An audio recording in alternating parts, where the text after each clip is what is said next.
What's up, guys? Welcome to Daily Dose of Reddit. This is your host, Zach, and today's subreddit is r/ProRevenge. This story is called, "When Karen Used Down Syndrome Kids Against Me, She Didn't Expect This." I can finally talk about this after years of threats of legal action, etc. It is now officially over. Back in 2003, when unemployed, I decided to volunteer at a local education facility that specializes in helping out young to late teen kids with Down syndrome or high levels of autism, which causes themselves to be antisocial. I hate not being able to work, so volunteering not only got myself out of my boring doing nothing everyday schedule, but also gave me a positive when applying for work. Everyone likes someone who is always trying to better themselves. It is a great place with some great people who also volunteer, and the kids are imaginative and show love unconditionally. The local community was also amazing, donating items, clothes, food, and money to help keep the facility running. Just shy of 2 years later, after many people coming and going, Karen appears. At first, she has a nice smile and is accommodating. The kids seem to love her a lot. Until the jealousy started. Karen didn't understand. For the last 2 years, I have been doing volunteering even when doing part-time jobs I could find. So she assumed I was just recently new.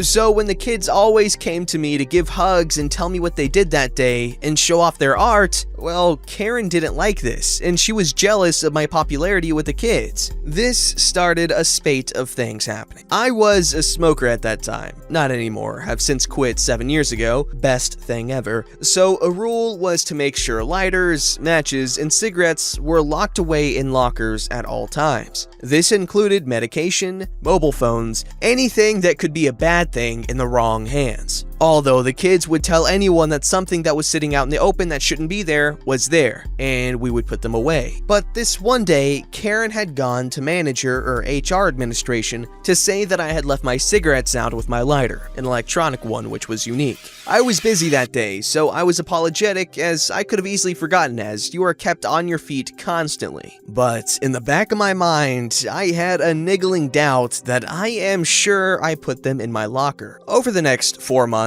every 2 to 3 weeks, something else was left in the open, or a door to the cleaning closet was left open after I had used the equipment inside. Each time, Karen had went to the manager or HR to say something about this. Karen has kids of her own that left after they hit 18. So at the time, I am putting it down to automatic motherly defensiveness for the kids. The following month, one of the girls, we will call her Jo, not a real name, had a burst into the room crying with blood flowing quickly from her nose. All the volunteers, including myself, instantly went to check up on Jo. She was looking flustered, looked at me, and gave me a big yell and ran off to hide. Whenever Jo was flustered or upset about something, she would always hide, but she always came to me first to say why or to hint at why. But this time, she didn't. And then Karen bursted in. "How could you do this to Jo?" Devil eyes peering at me. I am taken aback. "What? Who? What do you mean? What happened to Jo?" She replied, "I can't believe I just watched you 5 minutes ago punch her in the face." And she rushed off to manager HR. I am standing there, aghast, unsure of what the hell is going on. Jo in the corner somewhere behind boxes, crying her eyes out. Some new volunteers looking at me as if I am bad, and the other kids looking perplexed because I have never done this at all before. Even with Down syndrome, they understand most of what is going on around them. Manager comes in quickly, looking angry, which is understandable hearing what Karen told her. Asked me why I did this. This shocked me hard because here is the manager who has known me for the last 2.5 years and instantly thought I could do this to the kids. I denied, of course. I have been in the room for at least 25 minutes. The others couldn't corroborate, as we are always busy and we don't notice small things like who was in the room and for how long. The manager goes to Jo and asks her. She looks at me and instantly sobs her heart out again and says with a stammering, "Yes." This hit me harder than the manager instantly thinking I could do this. Joe has been like a little sister who would tell me everything and would always come to me when in trouble. So police were called, everyone gave their information. Joe was too scared and still in her place of hiding, so I was effectively let go pending an investigation. Hardly anyone gets reinstated after any type of investigation, but Joe's parents were seemingly at a loss for words and didn't think I could do this, and after talking to Joe on their own, they dropped charges. But the damage was done, and I was asked to never come back. I later found out that Karen, in her jealousy, was telling other newer volunteer staff that I was touching up the kids, always hitting them, and leaving dangerous stuff about. She had watched me at my locker, digital number keypad type, and saw my pin for the locker and left things about, including the lighter and cigarettes, all because the kids would always come to me. Fast forward to 2009. After lots of rejections from other places for volunteering, one place was run by an ex-volunteer who knew this was all BS and gave me a chance. She was great and understanding. We would help all types of people in the community to do events for charities, etc. I enjoyed it very much. One day, the boss came to me and said, "Oh, guess who's coming with the kids today? Only goddamn Karen!" Since years back, Karen has moved up the ranks, so to speak, and had, through some rumors, forced the manager to quit. So she wanted the ex-volunteer who ran this place to help the kids put on a play so she can show it off to a regional director who helps fund the facility I used to volunteer at. Oh boy, oh boy. Luckily, Karen never gets to see me. She talked to the person who runs the place that I'm at now, everything is arranged, and the kids would come twice a week for 5 months to work on and rehearse their play they would put on. Sort of like real-life situations that they meet in their lives and how to overcome them. And of the eldest kids is Joe. She sees me and rushes over to me and hugs me to death, crying at the same time, saying, sorry, about what seemed like forever. I patted her head and said it's okay, because I know she was coerced into it. It fit the scenario. Joe told me everything she could about Karen. She punched Joe, told her to blame me. She wouldn't, then she got punched again in the same spot. This time with a threat to tell them it was me or she would never come back here and go to the bad place, which was a publicly funded place, which isn't really good. Light bulb moment. Real life situation and how to overcome them. I got in touch with Joe's parents and they were so apologetic because Joe told them everything and they tried to tell the manager in HR before, but she put it down to Joe isn't sure and just wanted me back. So I told them of the play and if we could introduce Joe's experience with Karen as part of the play. They were hesitant at first, and after a couple of hours, I get a text on my phone. Yeah, go for it. Take that lying bench down. So months go by. Joe knew not to tell anyone about the play. It was a secret. Then it was time for the big night. Room is packed. Other groups did their choirs, plays, artistic dances. It was a great night. I looked through the thick wine curtains at the stage to see Karen, looking all pleased with herself next to the director. Apparently this was make or break for Karen. Please the director, get the manager position, which was a paid position and not volunteer. She was temporary manager and being paid, but this would solidify it. Then the kids came on. Each group did their own things. They were amazing and people were enjoying it. Some jokes here and there that we helped the kids remember. Then Joe was last. A solo performance. Joe stood on the stage and in her best voice, "My time at redacted facility name by Joe." I am watching Karen through the curtain and she is looking perplexed, forcing a smile at the director who was loving it and was paying super attention to all the kids, who wouldn't be if you are funding the kids. So I stepped to the side of the curtain and then eventually Karen's eyes met my face and I cheekily waved. And then her face became one of massive concern.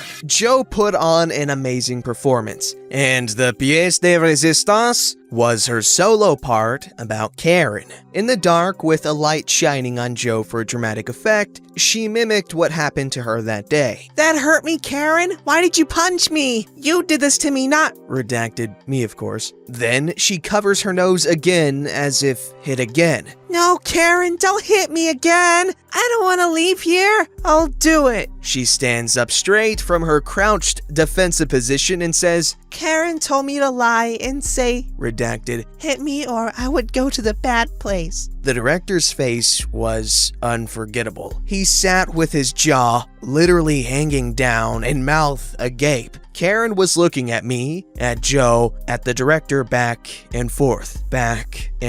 You could see her trying to figure out something to save herself. I just walked backstage, job done. Later, I high-fived Joe and told her, good job, you're amazing. She gave me the biggest, cheesiest grin with a thumbs up, made me tear up. Karen blamed me for obviously making Joe say all these things, and police were called again. But my boss didn't take her side, of course, and allowed me to remain. For years, Karen would always serve me up some weird summons to court for one thing or another. I would go, and she wouldn't, so I automatically win. Now, there is a second ProRevenge here. One of the girls who was at the facility when I was there, Meg, again, not her real name, she had Down syndrome, but also multiple sclerosis. Sweetest girl ever. She was bullied by Karen to say stuff about me, such as touching her, but Meg would say no every single time, even when Karen would pinch her badly on parts of her body like arms or back of neck. Meg's parents thought kids at the facility were hitting her, and gave her a teddy bear she called Barry the Bear. Barry was special since it had a camera,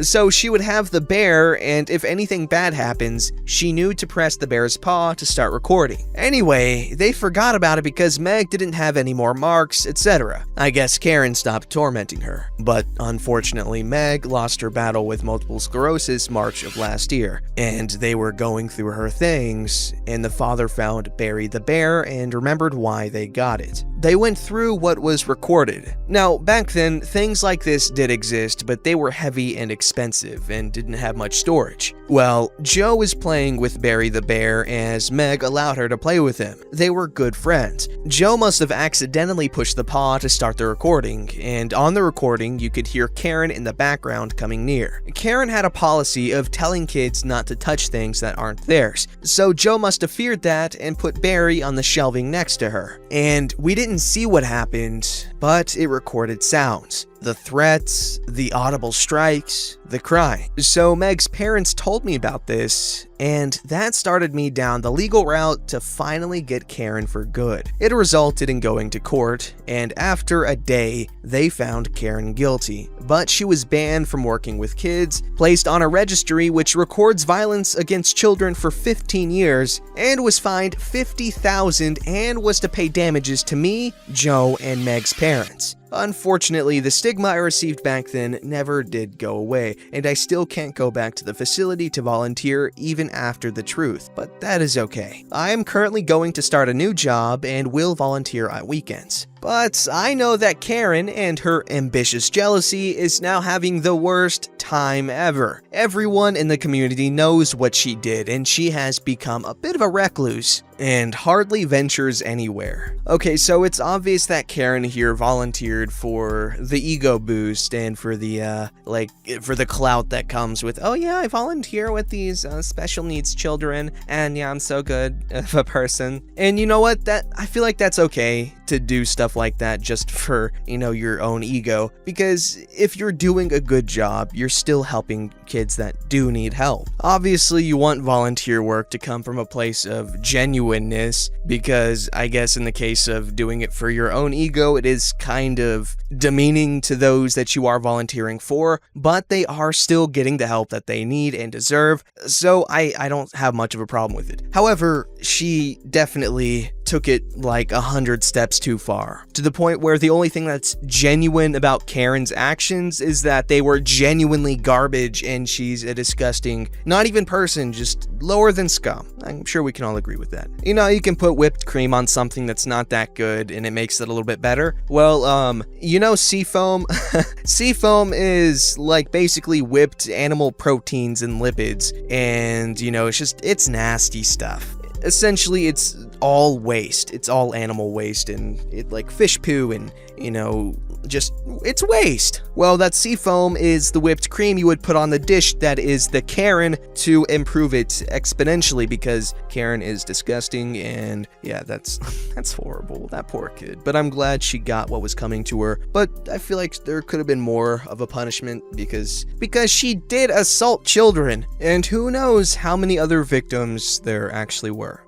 This story's called Today I Fudged Up by Pranking My Son. I feel like I'm a pretty cool dad. I wouldn't say I'm anything special, but I'm super easygoing, supportive, and encouraging toward my teenage boys. For the last few years, Josh, my youngest, now 14, has been playing pranks and jokes on me and editing the videos and my responses to show his friends. He's even put some on YouTube, but they've never really taken off to the extent that he had hoped. Everything has been fairly harmless, and I've never had an issue being the brunt of his pranks. I have, though, been secretly plotting my revenge. About 6 months ago, I contacted a TV network in my home country who put me in touch with the producers of a popular prank show aimed at kids. After much back and forth and a few telephone calls, the producers agreed that they would help me take my revenge on Josh in an elaborate to-be-broadcasted prank that would see him, finally, as the protagonist. My eldest boy, Blake, 15, was in on the prank and was to play a part alongside some actors that the show was going to provide. 2 days ago, one day before the intended prank, and whilst Josh was staying at a friend's house, the TV producers and crew came to my house to set up all their equipment, hidden cameras, and props for what was going to be a home haunting special for their Halloween broadcast. The episode will never be broadcast. Both Josh and his friend, who is also not in on the intended prank, came home none the wiser and spent the early afternoon on the Xbox in his room. As prank time approached, I made the excuse of having to go and pick up some takeaway, and it was during this time that the haunting was due to take place. I drove my car to the next street, pulled up, and was invited into the makeshift producer's gallery in a temporary building on a neighbor's property. Immediately, the crew sprang into action, rolling their cameras and coordinating their actors, my other son Blake, and their crew on the radios. I was paying attention to the presenter, who was being filmed alongside me, observing the prank that was about to unfold, when all of a sudden I heard the words, "Terminate! Terminate! Terminate!" screamed from the seat beside me. I thought that this was part of the show and giggled with delight as I took my attention off the presenter and faced the camera monitors next to me to watch the prank begin. To my absolute shock, the hidden cameras at home were showing my son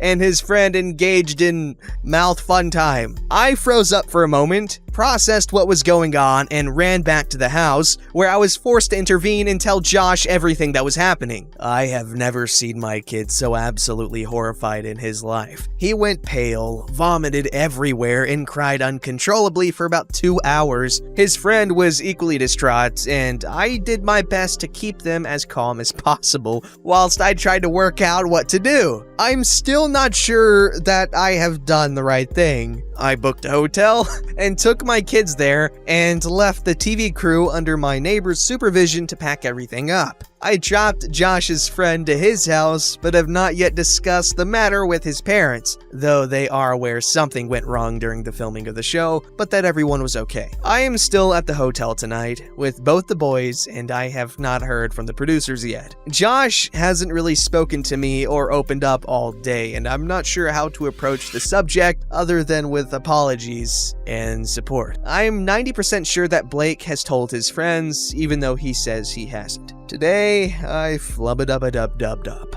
You know what? I was gonna say that took an unexpected turn, but, when they started talking about his friend being over and the hidden cameras and him leaving him alone, I kinda saw something. Oh, that poor kid. Everyone. That's just unfortunate for everyone in that entire situation. And don't forget to like, subscribe, and hit that bell to never miss an episode.